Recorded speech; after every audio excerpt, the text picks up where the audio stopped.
Maligayang pagbabalik mga kasolid, mga latest update patungkol kay Casimiro at Nonito Donaire. Promoter ng ating pambatong si Angas ng Pinas, umatras, hindi kinaya ang 500,000 US dollar.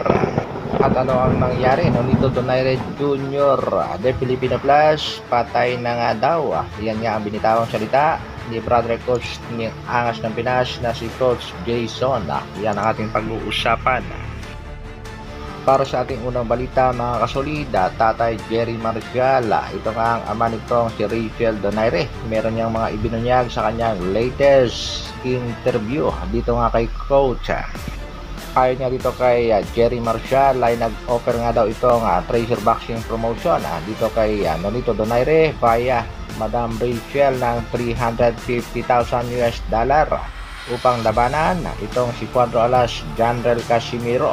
Pero humihingi nga daw ng 500 US dollar itong kampo ni Nonito Donaire Jr. Kaya naman itong Treasure Boxing Promotion Mr. Masayuki Ito umatras, hindi kinaya ang 500,000 US dollar. Ito ngayon mga kasolid at basahin natin Jerry Marcial, father of Madam Rachel, 350,000 US dollar ang offer ng Ito kay Donaire. Pero tinanggihan nga daw ito, gusto 500,000 US dollar. Sinabi na ang market value ng Hall of Famer ay di bababa sa 500,000 US dollar. Umataras ang Ito, hindi kaya ang presyo. Ibig sabihin mababa ang bayad kay Cuadro Alas.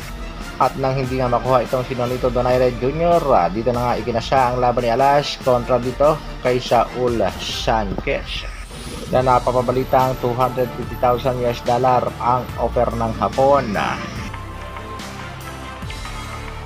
Sa kabilang balita naman mga kasolid, brother coach Jason Casimiro kagad namang rumesback sa mga pahayag nitong si Tatay Jerry Marcial. Ayon nga dito kay Jason ay patay na nga daw itong si Nonito Donaire Jr.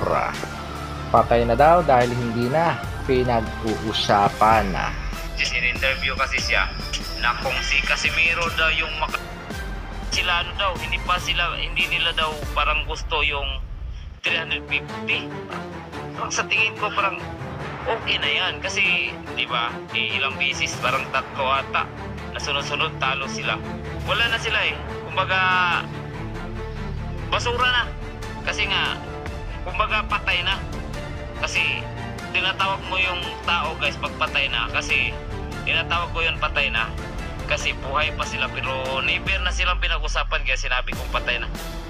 Komento naman at banat ng ilang boxing fans, malabo daw ang Naoya Inoue kontra General Casimiro kahit manalo pa nga daw itong si Alas sa kanyang laban kontra dito kay Saul Sanchez. Hindi nga daw papayag ang MP Promotion na mapalaban si Casimiro kay Naoya Inoue. Hindi nga daw nila papayagan na kumita ng malaki ang Angas ng Pinas dahil pag nakalaban nga nito si Inoue sigurado mucho. Ito naman ang ilang komento ng mga boxing fans sa ating pambatong si General Casimiro. Mabuhay ang Philippine Boxing. Sana manalo si Casimiro para tuloy ang saya ng boxing fans at vloggers. Pero sana rin huwag na siyang maging bastos o patol ng patol. Mas maraming matutuwa lalo na kung mag-focus siya sa training at laban.